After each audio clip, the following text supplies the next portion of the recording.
Welcome back, everyone. If you're a postgraduate literature student currently gearing up for that massive exam on the Indian English novel, well, you are in exactly the right place. Think of today's explainer as our own collaborative masterclass. We're taking on a truly fascinating, but let's be honest, pretty giant topic today, the introduction to the Indian English novel. Our goal over the next few minutes is to cut right through the noise. We're going to synthesize all those complex historical contexts and dense literary theories to build a killer blueprint for your upcoming exam essays. I know looking at this syllabus can sometimes feel a bit overwhelming, but we're going to break down the exact socio-historical forces, the core themes, and the foundational authors together, step by step. So get your notepads ready, because we are literally mapping out the DNA of a literary tradition. Okay, let's dive right into this. Here's our syllabus map for today. We're going to start with the roots of Indian English fiction, then look at the blending of East and West, and meet the early literary pioneers. After that, we'll examine the foundational triad of authors, unpack the core themes and the whole concept of Indianness, and finally wrap up with the legacy for your exam. All right, kicking things off with Section 1, the roots of Indian English fiction and the socio-historical catalysts behind it. Literature never happens in a vacuum, right? Look, to write a truly top-tier exam essay, grounding your introduction in this specific historical timeline is absolutely critical. The Indian English novel didn't just spontaneously pop into existence, it was born out of a highly complex colonial encounter. Starting in the early 19th century, we see the institutionalization of English education. A major turning point here is Macaulay's Minute in 1835. Now, you know this wasn't just about teaching a new language. It was a deliberate strategy to introduce Western rationalism, legal systems, and administrative frameworks to create a new class of intermediaries. Then, by the mid-19th century, this exact policy sparks the rise of a bilingual, highly literate middle class. And crucially, this coincides with an absolute boom in print capitalism across India. Suddenly, printing presses are just churning out periodicals, pamphlets, and serialized texts. Ideas are spreading like wildfire across regional borders. Finally, by the late 19th century, we see these massive socio-religious reform movements taking hold. Think the Brahmo Samaj and Arya Samaj. This entire timeline is your perfect essay anchor. It connects the spread of a colonial language directly to a self-aware Indian middle class, a class that quickly figured out they could hijack prose fiction and turn it from mere entertainment into a serious engine for social critique. Moving right along to Section 2, blending East and West, the cross-cultural encounter. And this brilliantly illustrates the tension these early Indian writers were actively negotiating. Because of the colonial curriculum, they were heavily steeped in British influences, specifically Victorian realism. So writers like Charles Dickens and George Eliot essentially provided a ready-made template.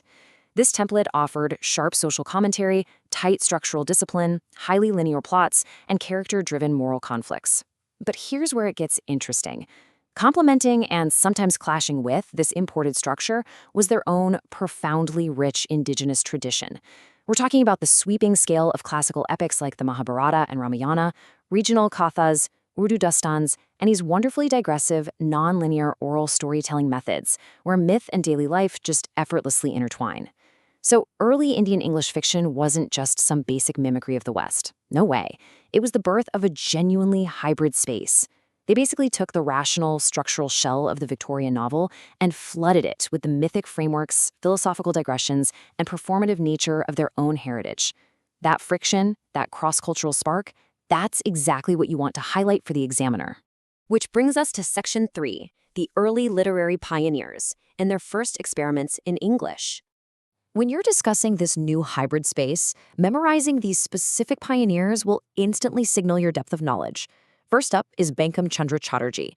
His 1864 work, Rajmohan's Wife, is widely considered the very first Indian novel in English, and it's a fascinating read. It successfully marries Victorian realism with distinctly Indian domestic intrigue. It's basically a psychological pressure cooker set inside a Bengali zamindar household, exploring these quiet, behind-closed-doors rebellions. Next, we have brilliant minds like Toru Dutt and Lal Bahari Day. Toru Dutt, despite her tragically short life, brought a phenomenal bicultural consciousness to the table. She used English to actively reclaim Indian myths and cultural memory, so they wouldn't be erased by colonial narratives. And we absolutely must highlight Raj Lakshmi Devi and Krupa Satyanathan. In a deeply patriarchal society, they were total trailblazers.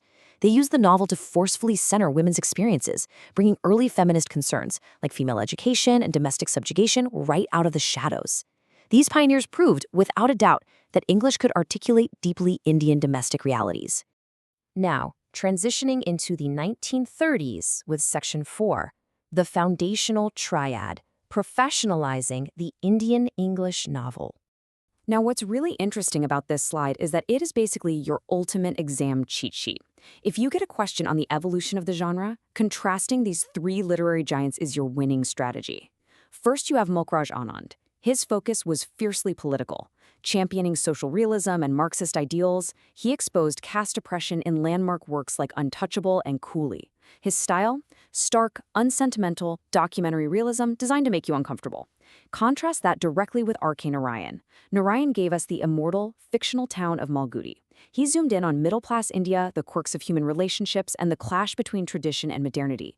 He didn't rely on outrage. He used understated elegance, gentle irony, and brilliant, quiet humor.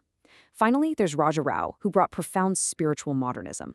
His core focus was Advaita philosophy and nationalist consciousness, like in his masterpiece Kantapura. And his style was radically different. He literally broke English syntax, heavily leaning into linguistic experimentation to mimic the breathless cadence of Indian oral storytelling and village gossip. These three essentially built the house that modern Indian English literature lives in today. Let's move to Section 5, Core Themes and Indianness, the thematic synthesis. So high marks on your exam will really depend on your ability to connect the authors we just discussed to these massive socio-political themes. Don't look at these as isolated bullet points. It's like a giant interconnected web. It starts with social reform, novels actively participating in debates about caste rigidity and patriarchy, connecting straight back to those historical reform movements. That naturally feeds into nationalism and the idea of India. Fiction became this expansive, safe space to literally imagine a collective national identity against colonial rule. And that macro-level struggle for a nation deeply impacted the micro-level, identity, selfhood, and psychology. Characters were caught in a brutal tug-of-war between ancient traditions and modern desires. To anchor all this, writers continuously wove folklore, myth, and cultural memory into their plots. It wasn't just stylistic flair, it was a deliberate assertion of a unique cultural continuum against the homogenizing force of colonial education. Underpinning all of that is a critical concept and a high-yield academic buzzword you absolutely must use: linguistic hybridity. So the crucial point is that early writers didn't just passively borrow an imported language, they aggressively transformed it. Linguistic hybridity is the conscious infusion of English prose with Indian idioms, cultural symbols, and indigenous speech rhythms. They bent the syntax, they fractured the grammar, and they entirely changed the emotional tonality of the English sentence to fit the Indian soul. As Raja Rao pointed out, English might be the language of their intellectual makeup, but not their emotional one. They proved that authenticity isn't about strict linguistic purity, it's about molding a language until it actually tells your truth. This image really hits the nail on the head regarding the core debate of your entire syllabus. It asks those profound questions. Can an Indian experience truly be authenticated in a foreign tongue? Is English just a tool of colonial subjugation? Or has it been successfully repurposed into a weapon of self-expression? Your exam will undoubtedly test your grasp of this exact tension. Showing how the early pioneers navigated this friction is totally the key to unlocking those top grades. Almost at the finish line, Section 6, Legacy for the Exam, bringing it all together. Let's see how this all builds into a highly effective, structured blueprint for your actual essay. When you sit down in that exam hall, use these 3 steps. Step 1. Always establish the historical catalysts first. Mention English education, the literate middle class, and how writers blended Victorian models with oral traditions. Step 2, bring in your concrete evidence. Highlight the socio-political critiques of pioneers like Bankim Chandra Chatterjee, and then contrast the paradigm-shifting styles of the foundational triad: Anand's realism, Narayan's irony, and Rao's experimentation. Step 3, bring it all home by synthesizing the enduring legacy of linguistic hybridity.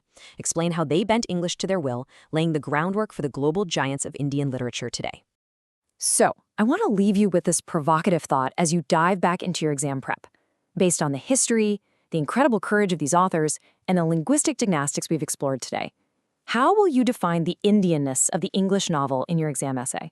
Is it in the themes, the hybridized grammar, the socio-political resistance, or somewhere beautifully in between? Take these insights, confidently formulate your own stance, and I know you will absolutely crush this exam. Good luck with your studies and keep exploring.